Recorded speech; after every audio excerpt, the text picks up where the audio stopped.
Hello and welcome back to Fossil Frenzy, the series where we discuss all things prehistoric. For the first episode of 2024, we definitely get to start off with a bang, as a recent paper has set out to help clarify the validity of a certain controversial genus of dinosaur. Now, if you guessed Nanotyrannus, you either read my mind when I was writing this episode, or perhaps just the thumbnail gave it away. But yes, today we are talking about Nanotyrannus lancensis, the dwarf tyrant.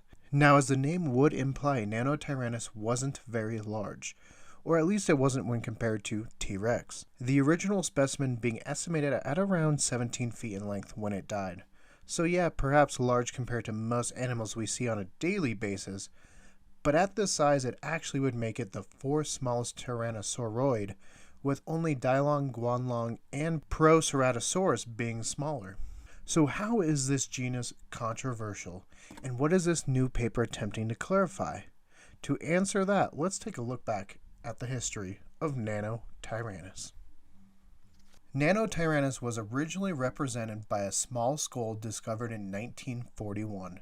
This skull, which is now referred to as CMN7541, was described in 1946 as a species of Gorgosaurus by Charles W. Gilmore. Fast forward to 1988, and it was described by Robert T. Bacher, Phil Currie, and Michael Williams as Nanotyrannus. Initial research indicated the skull bones were fused and therefore represented an adult specimen. But opinions began to arise that differed from this conclusion and questioned if the fossil material represented a juvenile T-Rex. Now, it did seem like this debate had in a way been clarified by the 2001 discovery of a specimen nicknamed Jane, BMRP 2002.4.1. Some saw this discovery of Jane as confirmation that Nanotyrannus simply represented a juvenile Rex. Now, one who wasn't swayed by this and continued his support of Nanotyrannus as a separate species was Peter Larson, who we have previously actually talked about thanks to his work with Sue and that awesome documentary, Dinosaur 13. Definitely go check that one out if you haven't. Now, in 2011, the news of a 2006 discovery once again brought up the debate of Nanotyrannus. It was reported that a complete Nanotyrannus and ceratopsian dinosaur had been discovered together, and the two quickly were nicknamed the Montana dueling dinos. This Nanotyrannus specimen went on to be known as Bloody Mary. The dueling dino specimens were studied on site by Robert Bacher and Phil Currie, and the ceratopsian was determined to be Triceratops. Bloody Mary itself was said to have had arms some 3 feet long, with the bones on the hand said to be 1.5 times larger than that of Sue, one of the largest specimens of Tyrannosaurus. From a video posted featuring Bacher and Larson, Larson is noted as saying this is one of the most important discoveries. So before we get into the paper, what were the arguments that the specimens represented their own genus and vice versa and just represented a juvenile Rex? One argument in favor of the specimens being their own genus was the locality of the finds. Both the holotype and Jane having been found in the same area, both had 16 teeth, 2 more than an adult Tyrannosaurus rex. A lacrimal horn is present in Nanotyrannus, whereas absent in Tyrannosaurus. Now, if we go back to the lacrimal, there is something about the shape, and it actually differs. In Nanotyrannus, it is a T-shape, while in Tyrannosaurus, it's more of an inverted L. Of course, the arguments against Nanotyrannus is its many juvenile features. According to Thomas Carr, Nanotyrannus has many juvenile features present in many immature tyrannosaurs. Alright, so now let's get into the paper. Now, the article is the taxonomic status of Nanotyrannus lancensis, Dinosauria Tyrannosauridae, a distinct taxon of small-bodied tyrannosaur, by Nicholas R. Longrich and Evan T. Sayada. So here's some of the paper's reasoning for why Nanotyrannus deserves to be its own genus separate from Tyrannosaurus. 1. A high diversity of tyrannosaurs and predatory dinosaurs supports the idea of multiple tyrannosaurids inhabiting late Maastrichtian of Laramidia. And the point they're trying to make here is we do have several well-sampled assemblages supporting two distinct tyrannosaurid taxa. We have Dinosaur Park, which consists of Gorgosaurus and Daspletosaurus, or same with Judith River Formation, again, Daspletosaurus, Gorgosaurus. And then in the Nemet Formation, we have Alioramus and Tarbosaurus.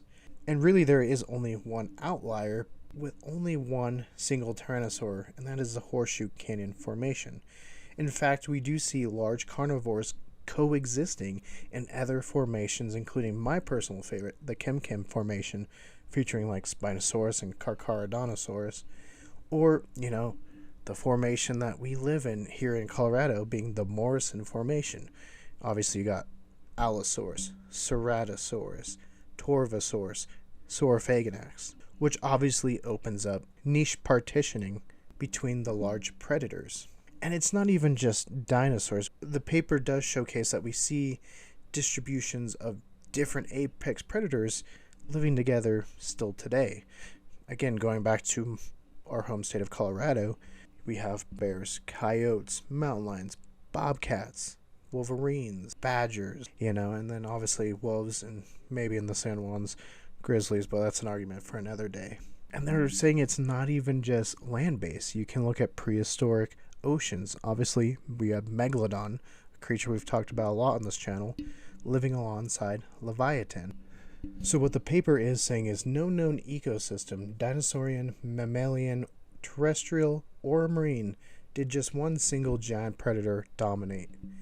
And so if Tyrannosaurus was the only tyrannosaurid in this ecosystem, the size gap between T-Rex and Dakotaraptor was pretty remarkable, at least by their study. 2. Nanotyrannus lacks characters supporting referral to Tyrannosaurus or Tyrannosaurinae, but differs from T-Rex in over 150 morphological characters, while intermediate forms combining the features of Nanotyrannus and T-Rex are unknown. So the authors did find 158 characters differentiating Nanotyrannus from T-Rex, and they showcase a whole bunch of beautiful fossils, corresponding fossils, I should say, between T-Rex and Nanotyrannus, and showcasing also how they differ from each other. So without trying to make this video an hour long or so, I'm going to post the pictures here, and if you guys want, you can pause it, but I do highly recommend go to the description below, find that link for that paper, and go actually view and read that paper yourself.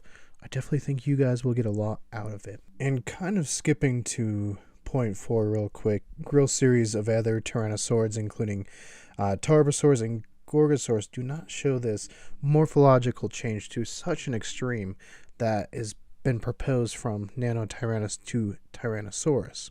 And obviously this is really important, especially with Tarbosaurus, because Tarbosaurus is a very close relative to Tyrannosaurus.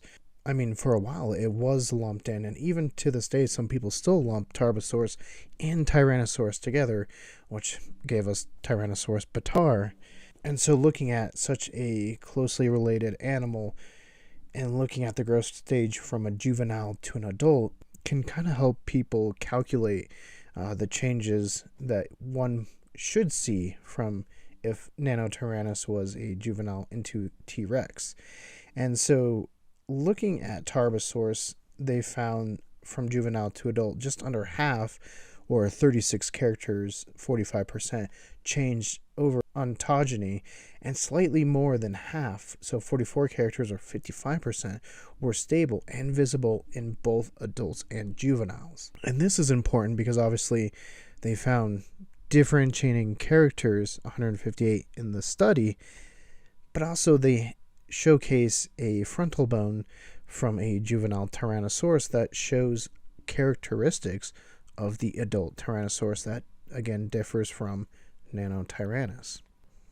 Another cool little study that they did was morphometric analysis, where you can see the juvenile tyrannosaurs, or in this case Nanotyrannus, grouping together while the Tyrannosaurus specimens group on the far other end.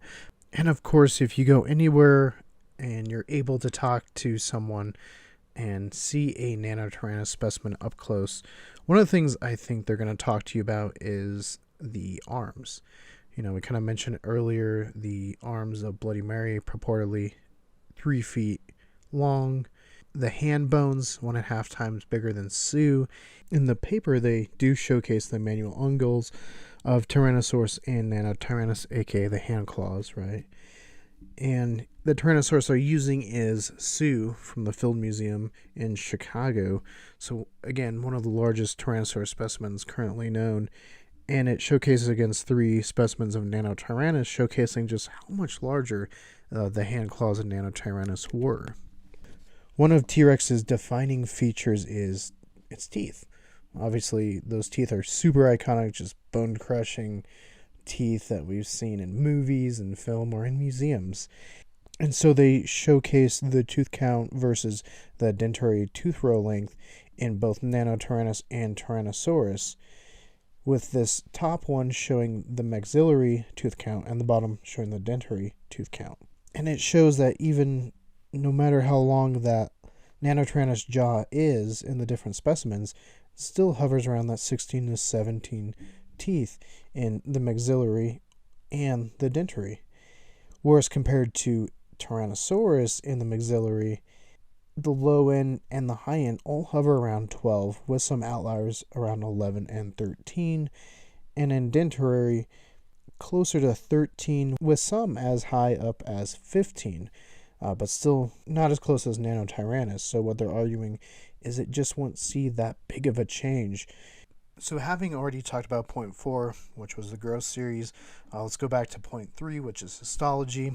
Histology shows specimens of Nanotyrannus showing 1. Skeletal fusions, 2. Mature skull bone textures, 3. Slow growth rates relative to T-Rex, 4. Decelerating growth in their final years of life, and 5. Growth curves predicting adult masses of 1,500 kilograms or less, showing these animals are subadults and young adults and not juvenile T-Rex. The slow growth rates is showcased by the growth rings in the bones of Nanotyrannus, showcasing that they were getting smaller and smaller amounts of growth put on as the years went on, compared to what we expect with T-Rex, which goes through this gigantic just mass putting on years, as you can see with this graph where they showcase Sue, and you can just see that just massive arc where it just like builds up from nothing to large predatory, just massive an animal that's taking on these tanks. Compared to Nanotyrannus, which at where they died, they were pretty close to petering out and being close to full size. Now you can see the larger specimen is closer to the size of an Albertosaurus, though still smaller than Gorgosaurus and definitely much smaller than what Tyrannosaurus as an adult would be. Another thing mentioned there that they do showcase pretty nicely is the facial bone rugosity in Jane, where you can see here in this picture the nasals, right maxilla, left dentary, and left lacrimal. These facial bones, as it says here, are extensively sculpted, similar to condition seen in a large Tyrannosaurus rex. So what they are arguing here is it couldn't be a juvenile if it's already displaying these characteristics that we, associate with a mature individual. And then we'll kind of get to the phylogenetic bracketing that they did, where you can see here Nanotyrannus does not fall anywhere close to Tyrannosaurus or Tarbosaurus, and actually falls much closer to Albertosaurus and Alioramus on both of these diagrams. So yeah, there is a ton of information in this paper. It's about 64 pages long, so make sure you guys go read it and delve into it. I'm sure there's a ton of information that you guys would find fascinating. And it definitely made for an exciting first episode of Fossil Frenzy for 2024.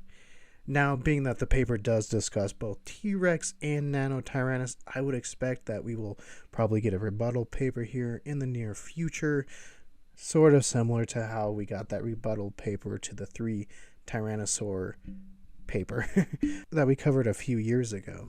Now, we have heard from different Tyrannosaur experts, including Thomas Carr, who was quoted as saying, with T-Rex and Tyrannosaurs in general, differences between juveniles and adults are quite extreme and people are easily thrown. But what do you guys think? Has this paper brought up enough evidence to truly resurrect Nanotyrannus? Are you totally on board? I suppose we shall officially hear in the near future what the scientific community thinks. But for anyone that's in Colorado, if you do want to kind of get up close to Nanotyrannus, we are lucky enough to have 2 museums that showcase specimens. One is in Woodland Park, the Dinosaur Resource Center, and showcases a Nanotyrannus along with a whole host of different dinosaurs and prehistoric sea life. And the other is a favorite of our group, the Morrison Natural History Museum. Just such a fun kind of hidden gem and definitely needs some more exposure. So go check them out. Tell them we sent you, but they do have a fantastic Nanotyrannosaurus shown alongside the skull of Stan the Tyrannosaurus and a Triceratops, as well as a Utah raptor. So fantastic museum. And hey guys, I'm sure you guys will hear from us here rather shortly, but there will be another Fossil Frenzy episode dropping very, very shortly because Tyrannosaurus comes up once more. But until next time, if you want to see more Fossil Frenzy, click that link to your left. For more about what we're doing here at Cool's Paranormal, click that link to your right. And don't forget to hit that like and give us a subscribe. And let us know, is Nanotyrannus valid? Yay or nay? Tell us in the comments below.